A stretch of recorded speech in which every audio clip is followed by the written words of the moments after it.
Hello everybody, it's Sarah, and today I'm back with another movie review, and that is because this past Monday I saw the D&D Honor Amongst Thieves movie, so at least 3 days from when you're watching this, yesterday from when I'm filming this video, and I actually really enjoyed that movie. And so I wanted to sit down and talk a little bit about what worked for me in the movie, but also some things that didn't work for me.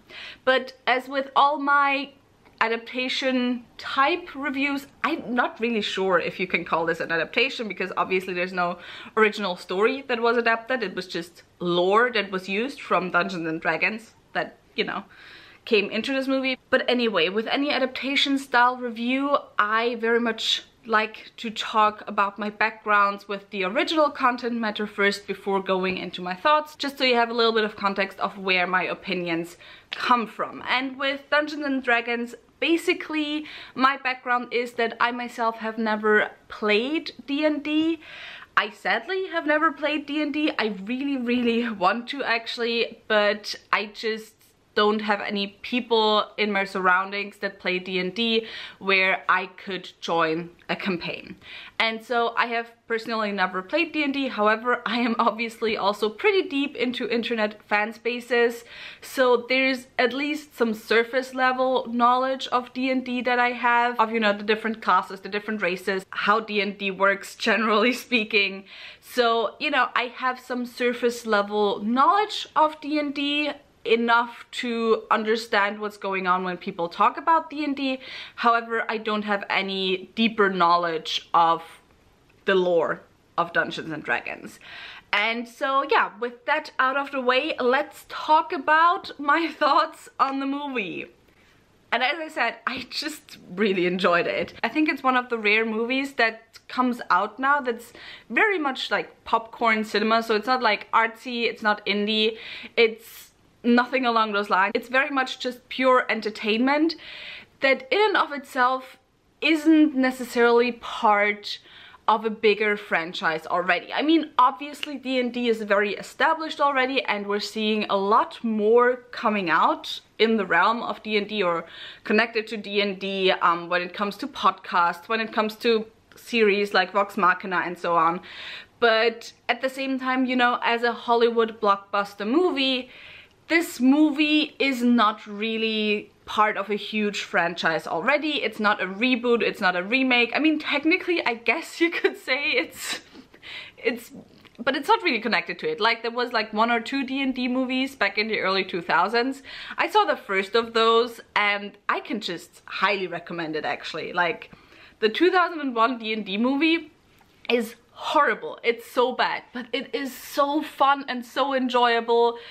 You have very queer-coded villains, but also you have Jeremy Irons completely overacting and having so much fun with it. Like, I can highly recommend it. But anyway, this video is not about that other D&D movie, it's about this new one. But aside from that, I don't think a lot of people have seen it, to be honest. Aside from that, this is something new, something that could be the start of a new blockbuster franchise, but in and of itself, it's standing on its own. And obviously it has the goal on the one hand to satisfy fans of D&D, but on the other hand also maybe get in new viewers who don't have any connections to D&D. So let's first start out with the 2 things that I did not particularly like, slash maybe 3 things that I didn't particularly like. The first thing that's like really my biggest no-no, because I just hate it as a trope and I personally really can't with it, is the movie starts with the fridging of a wife.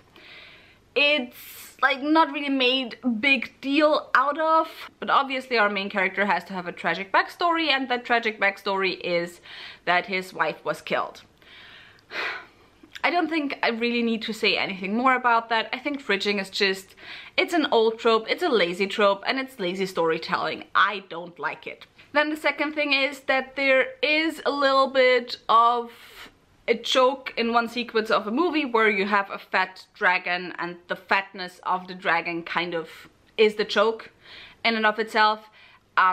Yeah, so be aware of that before going into it. It's just a very short sequence, but you know, it's just something that we very commonly see that also, you know, we should move past that already. Like, we can find other ways to make movies funny. And then the third thing that's, you know, like a half complaint is that for how gay D&D as a community is, there's not enough queerness in this movie. There's no queerness in this movie, actually. Like, you have a few characters who obviously could be gay. Our main character is a bard. You have Michelle Rodriguez, who at least visually plays a very lesbian-coded character. You have a tiefling that is introduced via saving another woman. There could be more gay in there. The reason why I'm not as bothered as I could be by this with this movie is that there basically is no romance whatsoever anyway in the movie. Like, there's something that's slightly hinted at between two of the band, which, like, they did have a date beforehand once, but like during the movie there's like nothing there. There's no chemistry there, there's nothing. It's not even joked about or talked about a lot in the movie, so that's why I can be like, you know what, it's whatever. But yeah, I would have loved it if this movie was a lot more gay. So now that's the stuff out of the way that I didn't like. Now, why did I like this movie? I like this movie because it is exactly what it promised to be. I went into this movie expecting a film that wasn't too deep, that was just fun, that maybe had some a little bit emotional moments, that was full of jokes, that was full of shenanigans, that just had a bunch of chaotic people as main characters, that had some action, and that's pretty much what I got. Like, it's exactly what I got. It delivers exactly what it promised, and that's why I love the movie, to be honest, because it's something that we get so rarely, especially, as I said, in new action blockbuster franchises. Because sure, we still get Marvel movies that are just simply fun, but you know, there's kind of also already Marvel fatigue, and then you also always have to be aware of connections to other stuff and so on. And with this one, it was just fun. It didn't take itself too seriously. It knew exactly what it was. It almost exactly knew its audience. Like, obviously it kind of fucked up on the knowing that a big part of its audience would be queer people, but aside from that, it knew exactly what its audience was, or which audience it wanted to reach, and it did that. Like, there's no other way around that. And if you go into this movie just expecting a fun movie, then that is going to be what you're gonna get. And so yeah, I just really loved it. I did really enjoy the characters. I mean, they were very tropey, but again, that's kind of what I'm expecting when I go into a D&D style movie. I don't expect a full or a huge subversion of tropes. I expect them to lean into the tropes. I expect them to not take themselves too seriously. It's kind of the same also when I watched Vox Machina. When I watch Vox Machina, I pretty much know exactly what is going to happen already, but I watch it because I know exactly what's going to happen. And so I just love the mixture also between, you know, sometimes really good stuff happening to them, because I mean, you know, in the background you have someone playing a D&D campaign. I mean, you don't actually have it, but you imagine it or whatever. And then every now and again, just bad stuff happens. I also really thought that the acting was great. I loved Hugh Grant. He had so much fun with that role. He really reminded me of Jeremy Irons in the first movie. Like, character-wise, they were completely different, but you know, in terms of really enjoying themselves, that's actually something that I felt like with all the actors in the movie. I really felt like they all just had fun with their roles. I once again was just like wondering why anyone would ever play a paladin in a D&D campaign, because oh my god, paladins are so fucking annoying. I do not get it. Like, whatever. I just enjoyed the movie. Honestly, there's not that much to say about the movie aside from the fact that it's exactly what it wants to be. It's fun. The action sequences are fun as well. Like, I do think there's a lot of, you know, over-the-top swirling around, which some people are upset by if they have action sequences or sword fights where there's a lot of turns in them, because obviously in a real sword fight that's not something that you should generally be doing. However, it fit the vibe. Like, I want an over-the-top fight scene. So yeah, I loved the action, I loved the jokes, most of the jokes. I thought, you know, in terms of it being emotional, it also fit towards the end. Like, I feel like the emotional ending could go one of two ways. On the one hand, it could be a little bit like, oh my god, rolling my eyes, of course this is happening. On the other hand, it was also slightly emotional. Then the ending was pretty predictable, but again, that's something that I just kind of go into with D&D. Like, there's setups and you're like, yeah, this is gonna be how it ends. It's obvious. I love it. It's just, again, this is a movie, I think, if you're going into it expecting a certain thing, which I did, then you're gonna get the thing.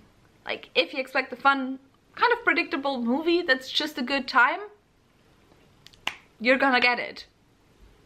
If you expect a really deep movie and a very heavy fantasy piece along the lines of any of the fantasy series that we've gotten recently, that's not gonna be it. Also, I remembered one last thing that's kind of... I'm not sure if I want to say it's a negative of the movie or just something where I would say Hollywood is very predictable, and that is that the daughter of our main character, when we see her as a toddler, has like very noticeably darker skin than when she's grown up. Like, the daughter is half black, or the mother is played by a black actress or a biracial actress, and the father is Chris Pine, so a white actor obviously. And as a baby, as a child, the daughter has noticeably darker skin than the actress that plays her during most of the movie. And I like, maybe this actress really was the best actress for the job. Maybe Hollywood colorism is at play here. Who knows? But yeah, I just wanted to mention that as well. But otherwise, aside from those small-ish complaints that I have about the movie, I just really enjoyed it. And yesterday after I went out, I was like, I kind of want to go right back in. And I really hope we're gonna get a sequel. I'm not sure how it's gonna look with, you know, it's a pretty A-list cast, so I guess you'd have to find a way to get all of them together again. But yeah, I just had fun and I really enjoyed it. And that was all that I had to say in this review. Tell me in the comments down below if you've seen the movie, did you enjoy it as much as I did? And if you haven't seen the movie, do you want to go and see it? If you enjoyed this video, maybe think about giving me a thumbs up and also maybe subscribing. All the links to my social media as well as to my book club of Queens, Witches and Valkyries, where I read one adult high fantasy book written by a woman or genderqueer person per month, will be left linked down below, so go and check those out. And I hope I'll see you very soon. Bye!